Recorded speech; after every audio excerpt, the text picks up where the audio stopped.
Hey everybody, this is the Sliders Review, and I'm here today to talk to you about HBO Max Batgirl Costume. So the costume is now finally out and about for everybody to see. It came out last night, and I have to say, I'm loving this outfit. It's great looking. The material looks great on it. It is very comic book accurate to the new 52 Batgirl suit, which we have been seeing popping up in a lot of the DC animated movies that revolve around the new 52. This costume first appeared that I saw in animated form at the end, the very end credit scene of like Batman Bad Blood. And so I'm thinking, wow, so Batgirl's coming in. Well, she does come in. She comes in Batman Hush for like a cameo type role. Well, not a cameo role, but more like a small role where she fights like Catwoman, and that's it. And then like the costume reappears again in a completely different Batman animated movie that's not connected to that. That has to do with the Teenage Mutant Ninja Turtles, and then it comes up in a cameo in their very last one, the Apocalypse War thing. And so like, yeah. So this costume has been popping up a lot in animation and stuff. It's an homage to that of the Adam West Batgirl costume. All purple, yellow, you name it. Now, when I say this thing is comic book accurate, I'm not even joking. See, the thing about Batgirl is that she is part of the Bat family, but she wasn't discovered the same way all the Robins were. Her father is alive. He never died. Bruce never took her in. Like, she was mostly just obsessed with Batman and made a costume look similar to his and did her own thing and ended up becoming an ally of the Bat family, and then a love interest of Robin Dick Grayson. Later on she later became Oracle and everything, then got retcon and she became Batgirl again. She was like the leader of like the Birds of Prey and stuff like that. So her costume's always been like a makeshift thing of her own, but then, once she started working with Batman, he gave her a better one. And this costume is once again like a makeshift looking one that is very similar to that of the comic. In the comic, this purple outfit is basically just like a leather jacket, leather pants. That's it. This is perfect. It's just like the comic and everything. It zips up in the front, just like in the comic. It has the cape that's on the straps, on the shoulders, just like the comic. It's all purple, a different shade of purple, but it's just like the comic. The big yellow symbol in the middle, just like the comics. The design of the belt is just like the comic, which I never liked the design of this belt, to tell you the truth. Now, the only thing that's different that I can see is the gloves. In the comic, they're yellow, and in the show, they're black. And they're short, just like in the comic. Now, her boots are probably going to be black as well because the gloves are black. So, and then the material is very CW material. It's back to the whole leather thing, the leather jacket, the leather pants. So, but the CW and the HBO people and the DC universe people who used to be before HBO Max took it over, they have the same designers and costumes, so that's why it has that CW vibe to it. It doesn't have that Titans vibe to it. I really, really, really, really like this costume. My only problem is, since it's gonna be connected to the Tim Burton Batman movies and stuff, I just don't see a Batgirl running around town in a bright purple outfit. Well, it's not bright, a dark purple outfit. I just don't see that. I would have preferred it if she wore like an all black costume, purple cape, probably purple gloves, something like that. You know what I'm saying? Keep in line with his costume and stuff. But then what's really confusing about this is, well, first, her costume is very appropriate for the events that takes place in her show. See, the Flashpoint movie is going to retcon everything in the DC Universe movies. And so Michael Keaton Batman is supposed to train her kind of like a Terry McGinnis type thing. I don't like that. Just bring in Terry. Just bring in Batman Beyond. Because the thing about this is that, Barbara, when she first started off, she wasn't trained by Bruce. This happened later when she joined the group.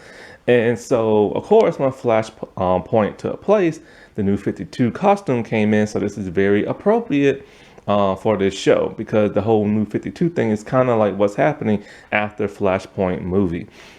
Um, Trying to think what I was trying to say before.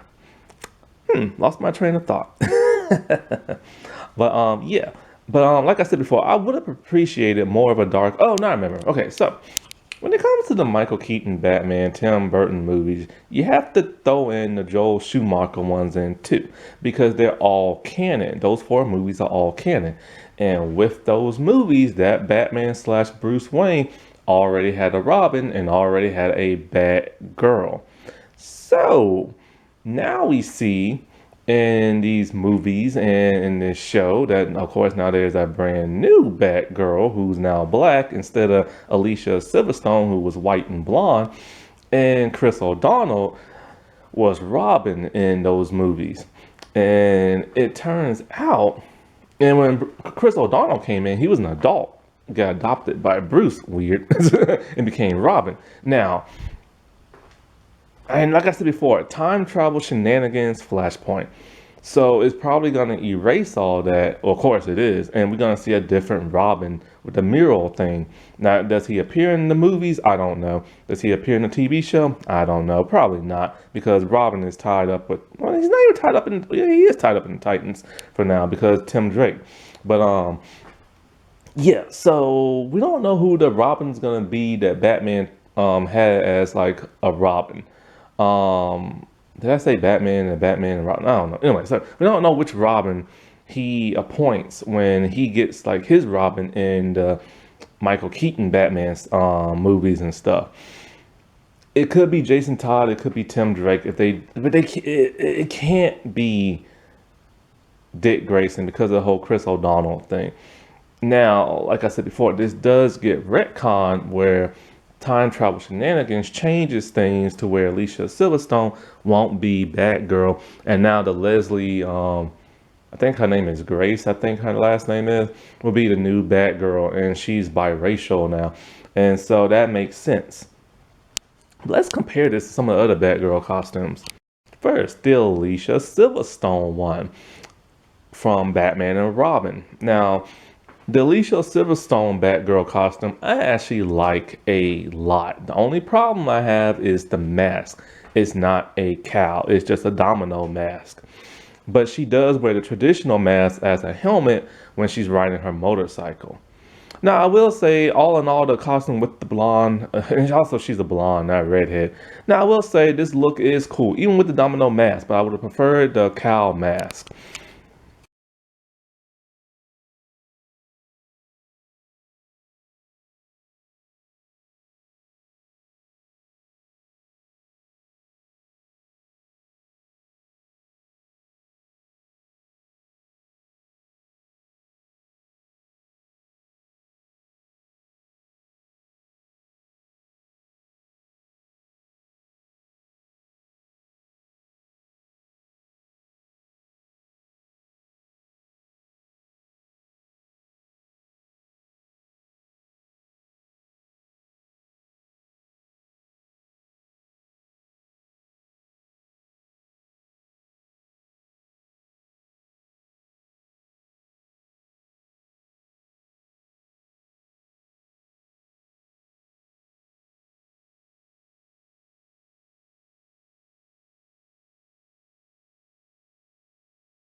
Even though Batwoman is in Batgirl, we take a look at both their costumes now. We got Ruby's costume, which more it was a spandex fabric with little plates of rubber here and there.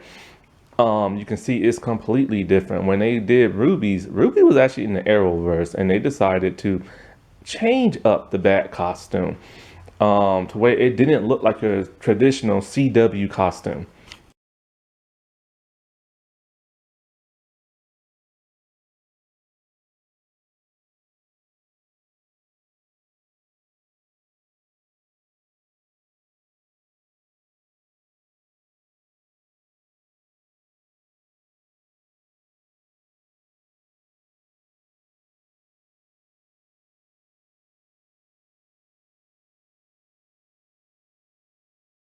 And of course, we got the, I think her name is Yvette Craig. I think her name is from the Adam West Batman series. The costume that inspired the whole purple motif that we constantly keep seeing in the comics.